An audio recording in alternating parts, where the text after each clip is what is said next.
good, man. It's very good to see you. Thanks for coming. Thanks for having me. Can I tell you that? And I speak for myself here when I say also, we were very, very excited that you put out these comedy specials. 13 years, like a locust, you have returned with these. Why did you decide to put 2 of them out?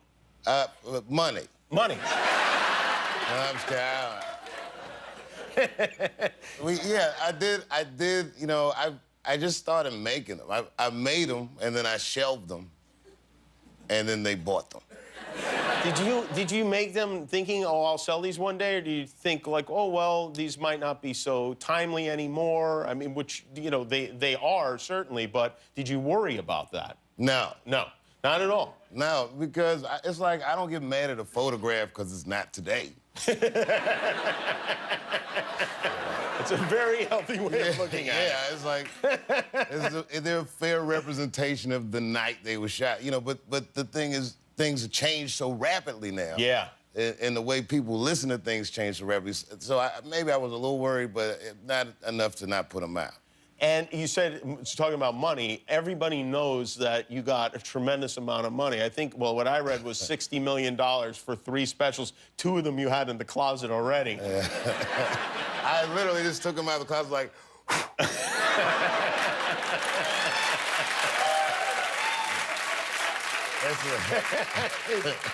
No, do you worry about that? Do you like when people know how much money you have, or do you rather they didn't? Well, I learned from the last time. Okay. What happened last time? Who knows? I thought, you know, I just learned, like, you know, I would rather people didn't know. Yeah. But I kind of don't care. Do you feel pressure now to leave a bigger tip at a restaurant, especially in the glow of the news this is happening to you? I don't know if you've heard the stereotype, black people don't tip well. So... You don't want to ruin that? Yeah, I got to keep, I'm holding the line. That's very admirable of you. You live in a small town in Ohio. A lot of people know that. How old are your kids now? My oldest is 16. I have a 14-year-old, excuse me, and an 8-year-old.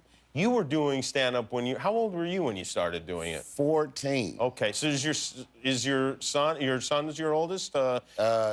Is he interested in doing anything like this? Can you even imagine him doing something like what you did at that age? Nah, that's not... He's a funny kid, but that's not his thing. Like, if any one of my kids would be a comedian, I've said it before, it's my daughter. She's the most... She got all the skill sets. She's very funny. And do they think you're funny? Now they do, yeah. You think that they kind of when you come back out and everybody gets very excited, that they go like, oh, well, for them, this is kind of news, isn't it? Now they understand. Last time this happened to me, they were so young. And I wasn't having a good time back then. Yeah. So they thought that fame was bad. And then as they got older, you know, they realized it's not all bad. Right. And they just power through it. Okay. Are you having fun this time around? I am making a point to have fun this time. You are? Yes. Can you make that conscious decision to have fun, do you think? Yeah, at this age. At this age? Yeah, I think, you know, failure is informative. But you never really failed. You retreated. Right. It's different. I actually like the way you put that. Okay. I know you've been doing shows here in L.A. since you've been here, and one of the guys who works here said you were doing a show, and LeBron James and the Cleveland Cavaliers showed up for the show. Did you know they were coming? Yeah, I knew. Oh, you did? Okay. I went to the game earlier. I see. And then, but I don't, you know, they say, hey, we'll come by the show, but they, you know, then 8-foot dudes start walking in the door. Are they still in uniform, or do they shower and change beforehand? Yeah, it was dope, though, man. LeBron got on stage with me and did a few comedy bits. He was a funny dude. He did comedy bits on his own, or you made fun of him? I made some assists.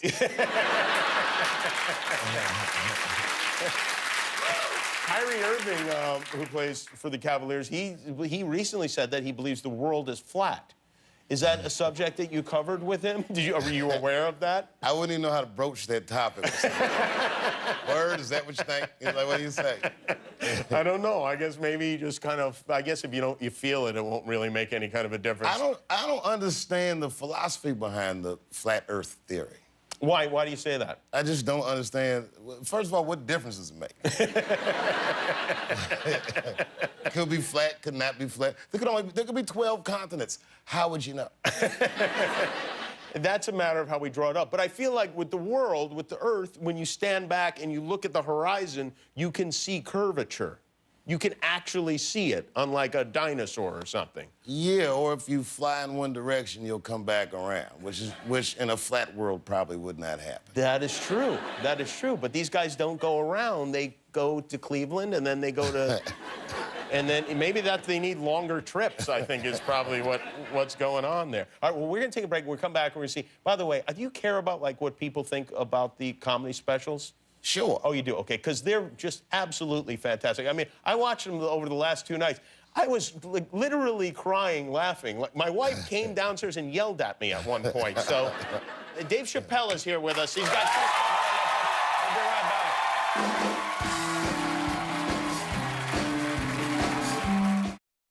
I don't know if you ever saw on TMZ the big headline, Dave Chappelle, drunk on stage in Detroit. Well, if you saw it, I wasn't drunk. I had smoked some reefer with some rappers. Yeah.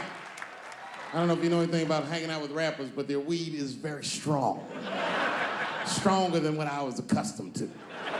The article goes on to say I was booed off stage, which is also incorrect. I was booed. I did not leave. That's Dave Chappelle. The Age is Spinning, Deep in the Heart of Texas. They both came out at midnight on Netflix. You still get heckled. Well, you mentioned this in the stand-up comedy special, which is amazing to me that at this point in your career, that's still happening. I don't think that'll ever stop. It's always comedy, no matter how high you go. The mechanics never change. Can you spot who might be the problem in the audience, or is there a profile that they fit? Sometimes, yeah. Sometimes you can see them bubbling.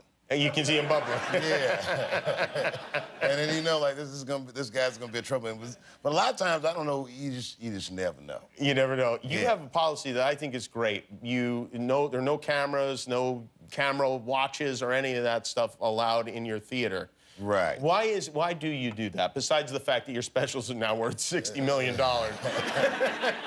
What is the reason for that? Well, there's a lot of one. It became a thing where I walk on stage, I'd see a sea of cell phones, so I knew that anything I said in the room, I was saying to everybody, whether they were in the room or not, which is not an empowering feeling as a comedian. Yeah, it's like Fight Club rules apply, man. Like what I'm saying to you, I'd rather just keep it in the room. And the other thing is, comedians need the element of surprise. So if someone sees a joke that I'm doing, and before I get to their city, then I got to do all new jokes, and I couldn't write fast enough.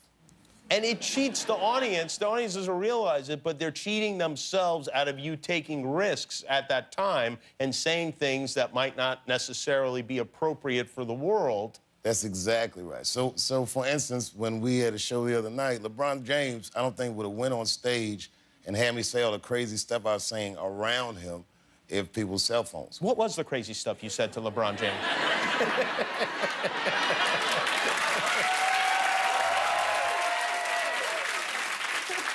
I don't know. Like I say, Fight Club rules apply, but I say a lot of crazy shit, man, like when I'm on stage.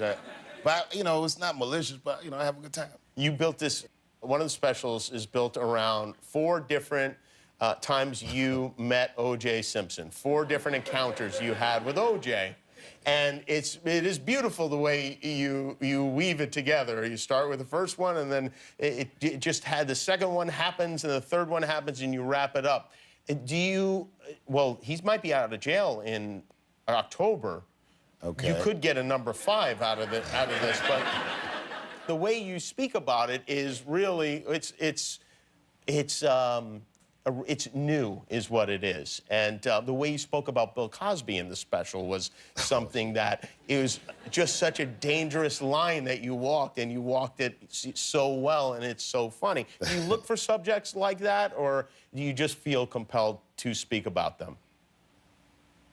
Those are big enough that you wouldn't have to look at. I think it's more of a compulsion. Like sometimes something will happen, and you'll feel a certain way about it. So you just, like everyone, when I'm walking down the street, they'll be like, Dave, that's right, you tell it how it is.